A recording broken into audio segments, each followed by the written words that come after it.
was actually out on I-225 earlier today as protesters were walking and blocking the interstate both northbound and southbound. But tonight, as you can see right behind me, people now making their way away from the Aurora Municipal Center after a peaceful protest that then turned into some agitation. Officers then responded by releasing some chemical agents into the crowd, pushing them back. But all the while, there was a group of musicians standing on the steps of the Aurora Municipal Center. In the last hour and a half, they decided to play music in honor of Elijah McClain to try and bring some calm to the situation, some calm to chaos. It's said music brings life to the soul.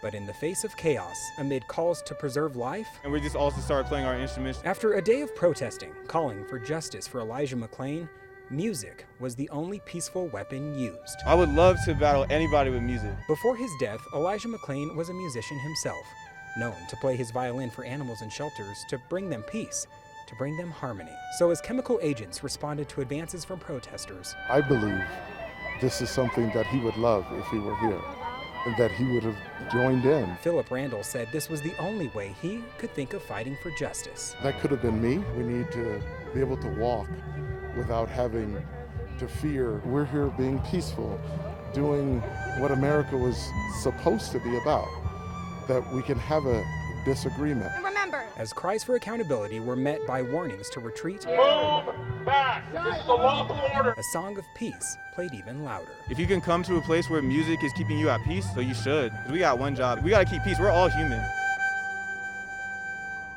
That effort to bring peace right now is starting to trickle away as people are heading home for the night. We should note that the Aurora Police Department gave multiple warnings to the crowd that they should not cross a fence they had set up in front of the Aurora Police Department, which is actually off behind the Aurora Public Library, as you can see right behind me. Those warnings were multiple times violated as people tried to step over the fence line. Aurora Police stood their ground in front of the police department, protecting it for about 4 hours before finally moving forward, releasing chemical agents after warning the crowd once again. And we should also note those musicians who were there, the police department allowed them to continue playing and actually protected their area as well.